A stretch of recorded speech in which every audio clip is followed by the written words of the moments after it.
I never believed people when they said some places don't want to be found. Every small town has stories. An abandoned church where lights appear at night. A bridge where someone hears footsteps. A lake that's supposedly bottomless. Most of those stories start because teenagers get bored. This one didn't. This one started because my job paid me to take photographs of abandoned properties before banks put them up for auction. My name is Ryan Foster. For almost 6 years, I traveled across the United States documenting foreclosed homes. Most were ordinary. Families had moved away. Roofs leaked. Weeds swallowed the yards, and nature slowly reclaimed everything. The work was quiet, sometimes lonely, perfect for someone like me. I preferred empty houses to crowded offices. An empty house never asked questions.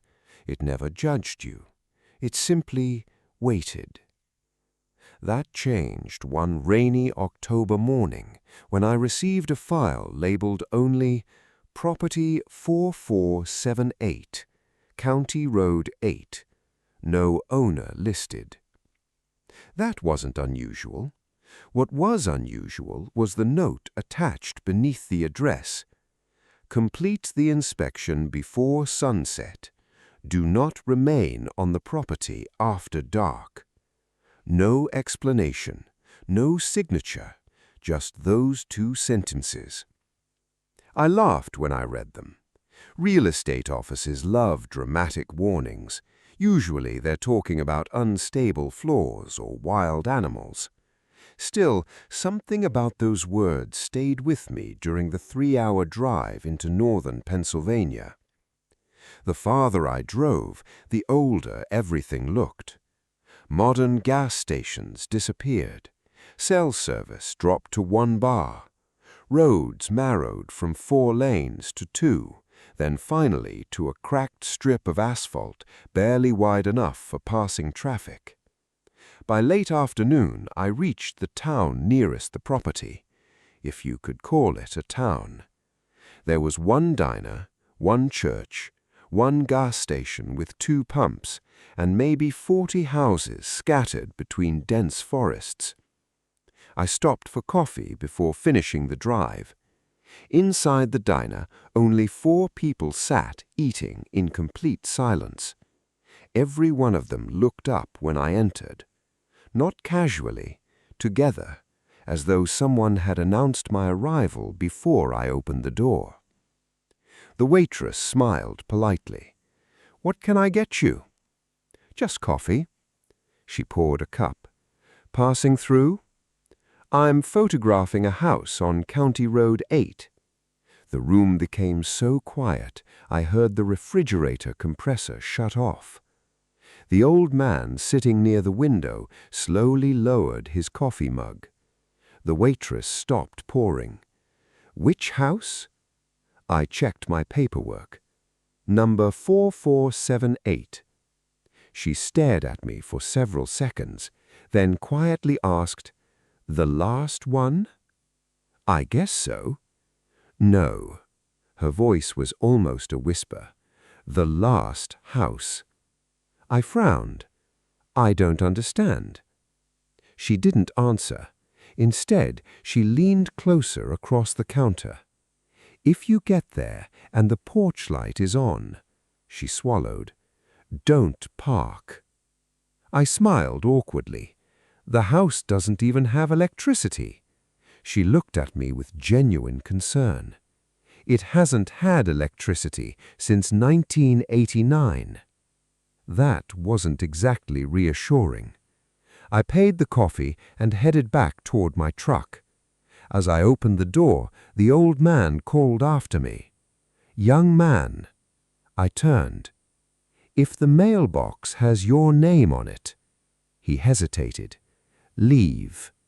County Road 8 wasn't marked on any sign. My GPS insisted I had already passed it twice. Eventually, I found it by accident, a narrow gravel road disappearing into a forest of towering pines. The trees grew so close together they blocked most of the afternoon sunlight. Within minutes, the world became darker. The air seemed colder. I rolled my window. No birds, no insects, nothing. Just the soft crunch of gravel beneath my tires. About 5 miles in, I saw the mailbox. Old, rusted, leaning sideways. I slowed automatically. There was no number painted on it, only a single white envelope sticking halfway out. Curiosity got the better of me. I stepped out. The envelope was clean, brand new. My stomach tightened. Written across the front in neat black handwriting were 2 words, Ryan Foster. My name. My full name. I looked around. The forest stood perfectly still. No cars, no houses, no people. I opened the envelope. Inside was a single folded sheet. It contained 1 sentence. You're earlier than last time. I read it 3 times. Last time? I'd never been here before. I threw the note back into the mailbox and climbed into my truck faster than I wanted to admit. By then, I had convinced myself someone was playing an elaborate prank. Maybe local teenagers. Maybe the bank had a strange sense of humor. There had to be a rational explanation. There always was. 10 minutes later, the trees suddenly opened. The house stood alone in the middle of an enormous field. It wasn't ruined. That's the unsettling part. The paint wasn't peeling. The windows weren't broken. The grass was trimmed perfectly. White curtains hung neatly behind every window.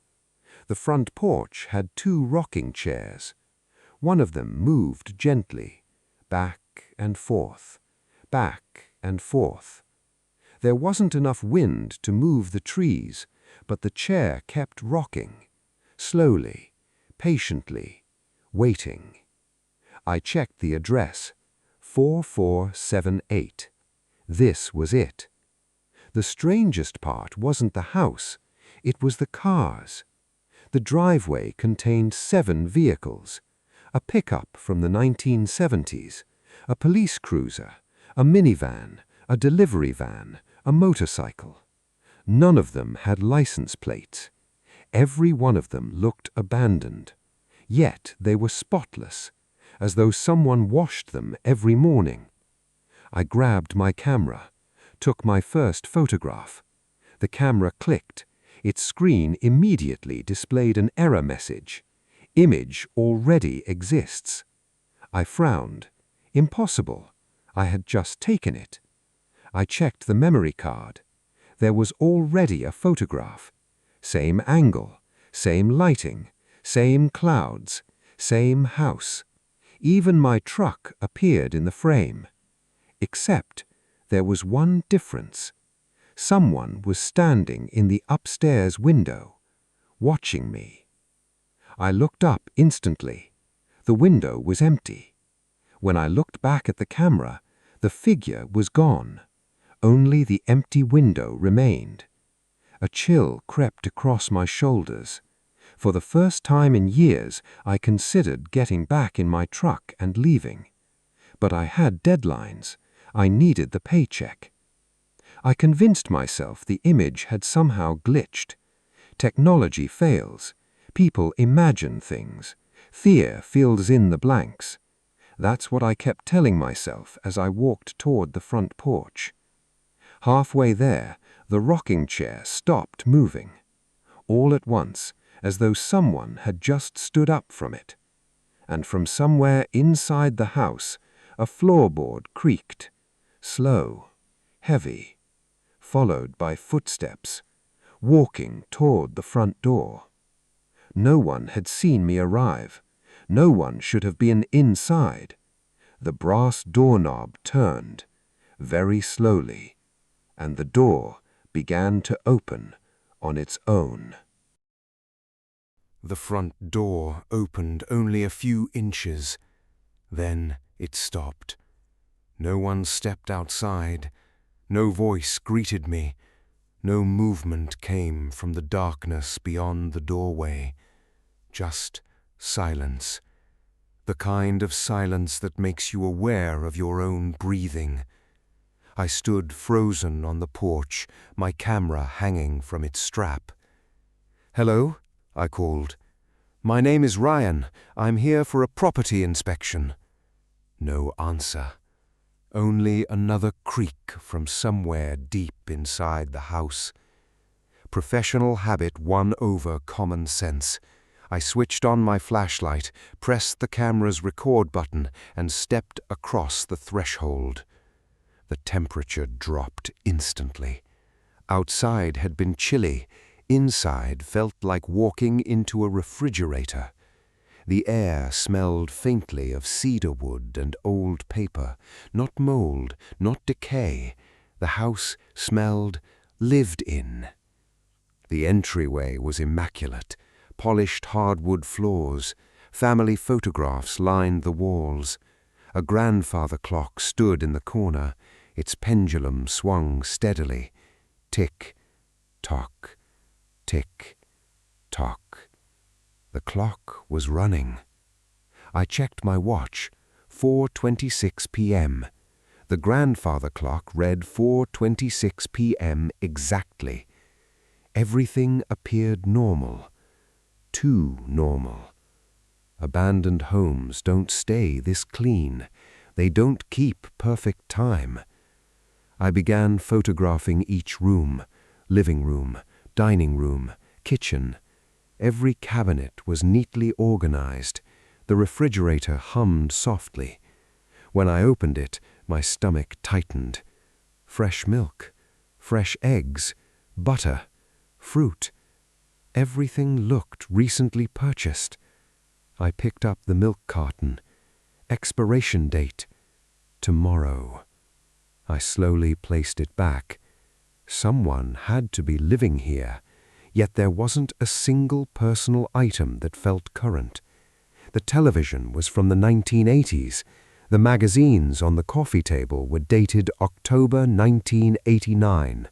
The calendar hanging in the kitchen, October 1989, not flipped, not touched, as though time had simply stopped. Then I noticed the photographs. At first they looked ordinary. Family vacations, birthday parties, Christmas mornings. A smiling family of 4. Father, mother, young daughter, little boy. Every frame showed the same family, except the farther I walked through the house, the older the photographs became. Not the people, the photographs themselves. Their colors faded, edges curled, glass cracked, until I reached the hallway. The final photograph was black and white. The same family, standing on the front porch, but now there were 5 people. The father, the mother, the little girl, the little boy, and me, standing at the far end of the porch, wearing the same brown jacket I had on that afternoon. My blood ran cold. I leaned closer. It was unmistakably my face, not someone who resembled me. Me, looking directly into the camera. I stumbled backward so hard I nearly dropped my flashlight. "No," I whispered, "this isn't funny." I searched the frame for evidence of editing. There wasn't any. The photograph looked decades old. Dust clung beneath the glass. Tiny cracks ran across the surface. Yet somehow, I was in it. A loud thump echoed upstairs. I froze. Another thump, slow, heavy, like someone dragging furniture across a wooden floor. I listened. Silence. Then Footsteps. 1, 2, 3. They crossed the ceiling directly below me, stopping exactly over the hallway. I aimed the flashlight upward. Nothing. The footsteps resumed, towards the staircase, towards me. Every instinct screamed to leave. Instead, I climbed the stairs. Even now, I don't know why. Curiosity is a dangerous thing, especially when fear disguises itself as logic. The second floor was brighter than the first. Sunlight filtered through lace curtains. Dust floated lazily in the air. 4 bedrooms lined the hallway. Every door stood open. Every room was empty, except the last one. Its door remained closed. The dragging sound came from inside. I approached carefully. The brass doorknob felt warm, not room temperature, warm, as though someone had been holding it moments earlier. I counted to 3, opened the door. Nothing. An empty bedroom, a neatly made bed, a wooden dresser, 1 rocking horse in the corner. The room looked untouched. Then the rocking horse moved. Not much, just once. Forward, back, and stopped. My flashlight flickered. The batteries had been brand new. Now the beam dimmed until only a weak circle of light remained. I reached for fresh batteries in my backpack. Something caught my eye. The closet door. It was slowly opening, an inch, then another. No sound, just movement. I backed towards the hallway. The closet opened fully. Darkness filled the space, far darker than it should have been. The flashlight refused to shine inside. It was as though the light disappeared before reaching the back wall. Then someone spoke. A child's voice, very soft. "You're not supposed to come upstairs." Every muscle in my body locked. "Who's there?" Silence. Then the same voice.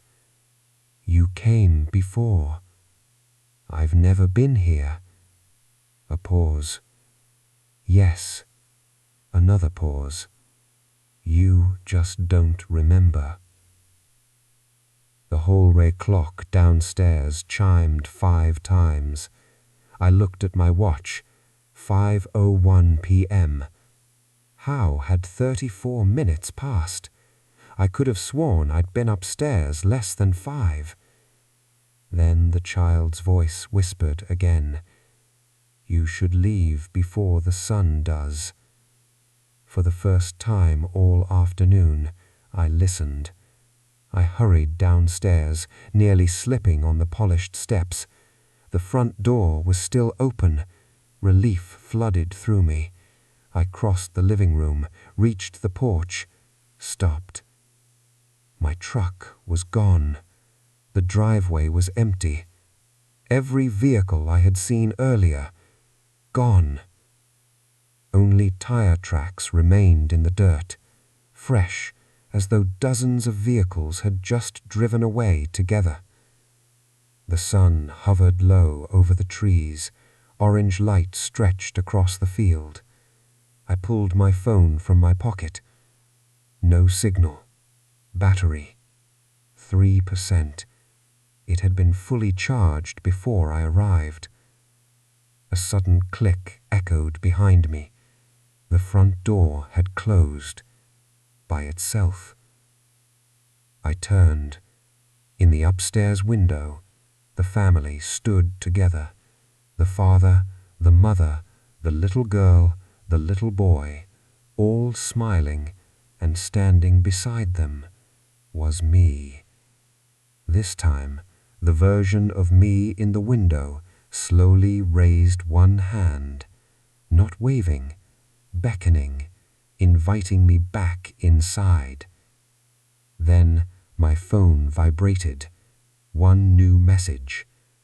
There was no sender, only 6 words. For several seconds I couldn't breathe. The message remained on my screen. Don't let him replace you tonight. Then my phone died. The screen went black. No battery warning, no shutdown animation. Just darkness. I looked back at the upstairs window. The family hadn't moved.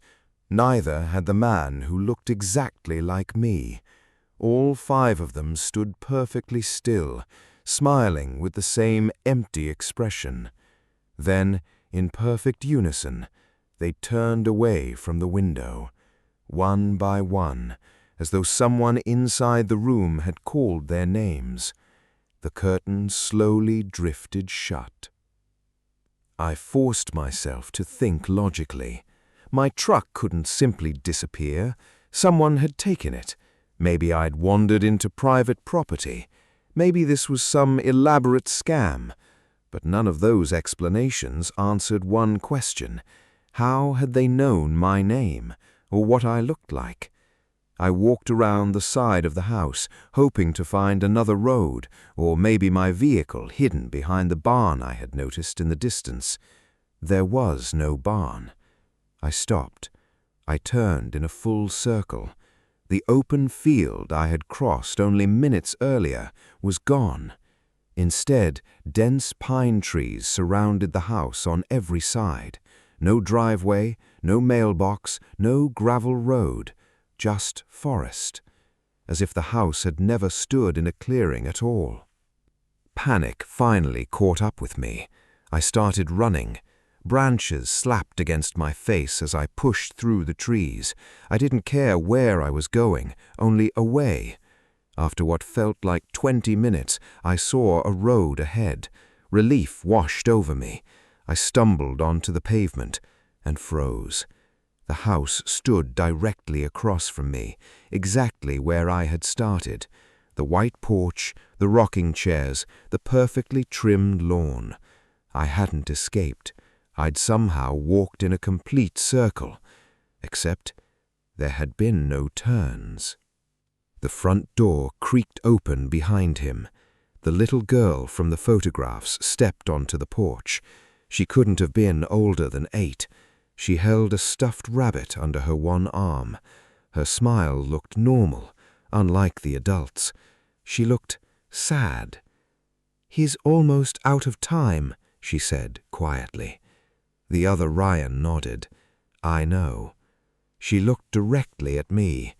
"You can still leave." Hope exploded inside me. "How?" She pointed toward the forest. "Before the sun disappears, you have to find the road. I already tried." "You looked." She shook her head. "You have to stop looking at the house." I frowned. "What?" "Because it follows your eyes." Those words hit me harder than anything else that day. Every time I'd gotten lost, every time the house had reappeared, I'd turned around to check if it was still behind me. Without another word, I closed my eyes. I turned away from the porch and I ran. I counted every step. 10, 20, 50, 100. I refused to look back. Branches tore at my jacket. Roots caught my boots. I nearly fell twice. Behind me I heard voices, my own voice calling my name, then my mother's voice, then my father's, friends, co-workers, every person I had ever trusted, each one begging me to stop, each one sounding terrified. I kept my eyes closed. I kept running. Then my foot struck asphalt. I opened my eyes. County Road 8, the real one. My truck sat exactly where I had parked, engine still idling. The dashboard clock read 4:45 p.m. Only 15 minutes had passed. I never reported what happened. Who would believe me? The bank insisted no property existed at that address. County records showed only forest. Satellite images showed nothing. The file labeled Property 4478 disappeared from the company's database, as if the assignment had never existed. I quit the following week. I sold my camera. I never worked another inspection. Then, 8 months later, a package arrived at my apartment. No return address. Inside was a framed photograph. It showed the white farmhouse. The family stood on the porch. The father, the mother, the little boy, the little girl, and one empty space beside them. Someone had written a note on the back, in the same neat handwriting as the letter from the mailbox. Thank you for sending someone else. I didn't understand. Not then. 3 days later, I watched the evening news. A real estate photographer named Daniel Mercer had vanished while documenting an abandoned property in northern Pennsylvania. The last GPS signal from his truck came from County Road 8. I turned off the television, slowly walked to the closet, and looked at the framed photograph one last time. The empty space on the porch wasn't empty anymore. Daniel stood there now, smiling, looking directly at the camera, as if he'd always been part of the family. The end.